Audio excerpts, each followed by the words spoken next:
നമ്മൾ പ്ലാൻ ചെയ്ത കറക്റ്റ് ടൈമിൽ തന്നെ വീട്ടിൽ നിന്ന് ഇറങ്ങിയായിരുന്നു കേട്ടോ. പിന്നെ വെളുപ്പിനെ ആയതുകൊണ്ട് തന്നെ ബ്ലോക്ക് ഒന്നും ഉണ്ടായിരുന്നില്ല. വെളുപ്പിനെയും പിന്നെ ഹോളിഡേയും ആയിരുന്നു. ഓണത്തിന്റെ നടന്നു പോയി, അതുകൊണ്ട് ബ്ലോക്കും കാര്യങ്ങളൊന്നും ഇല്ലായിരുന്നു കേട്ടോ. അന്ന് രാവിലെ ആയതുകൊണ്ട് തന്നെ നമുക്ക് കുറച്ച് എന്താ പറയാ, കുറച്ച് നാടൻ കാഴ്ചകളൊക്കെ കാണാൻ പറ്റി കേട്ടോ. സെറ്റ് സാരി എടുത്ത് ട്രഡീഷണൽ വേഴ്സ് ഇട്ടിട്ട് എല്ലാവരും അമ്പലത്തിൽ പോകുന്നതും അങ്ങനെയൊക്കെ. ഞാനും ആദ്യം മാത്രമേ ഉണ്ടായിരുന്നുള്ളൂ കേട്ടോ. വാവേനെ എടുത്തില്ലായിരുന്നു. വാവ നല്ല ഉറക്കത്തിലായിരുന്നു. അത് മാത്രമല്ല, നമ്മള് സിനിമയ്ക്കാട്ടോ പോകുന്നത്. അപ്പൊ സിനിമയ്ക്കൊക്കെ പോകുമ്പോഴത്തേനും വാവേനെ കൊണ്ട് പോകാൻ പറ്റത്തില്ലല്ലോ. അപ്പൊ അതുകൊണ്ട് നമ്മൾ വാവേനെ എടുത്തില്ല കേട്ടോ. നമ്മൾ എടപ്പള്ളി വനിതാ വിനീതയിലാട്ടോ പോയത്. അവിടെ ചെന്നപ്പോൾ ആകെ 2-3 പേരൊക്കെ ഉണ്ടായിരുന്നുള്ളൂ. പിന്നെ നമ്മൾ അവിടെ ചെന്ന് ഒരു കാപ്പിയൊക്കെ കുടിച്ച്, നമ്മൾ പ്രതീക്ഷയിൽ നേരത്തെ എത്തിയായിരുന്നു, ബ്ലോക്കും കാര്യങ്ങളൊന്നും ഇല്ലാത്തതുകൊണ്ട്. പിന്നെ നമ്മൾ അവിടെ ചെന്ന് ഒരു കാപ്പിയൊക്കെ കുടിച്ചു.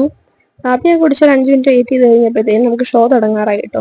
പിന്നെ നമ്മള് ടിക്കറ്റൊക്കെ കാണിച്ചു തിയേറ്ററിൽ കയറി കഴിഞ്ഞപ്പോഴത്തേക്കും ഈ പരസ്യമൊക്കെ വന്നു, യൂഷ്വൽ പരസ്യങ്ങളൊക്കെ വന്നു.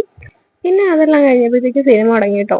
പിന്നെ ഇന്റർവെൽ ആയപ്പോൾ നമ്മളൊരു പോപ്കോണൊക്കെ വാങ്ങിച്ചു കഴിച്ചു. പിന്നെ അതിന്റെ ഇന്റർവെൽ കഴിഞ്ഞു, പിന്നെ സിനിമ തുടങ്ങി.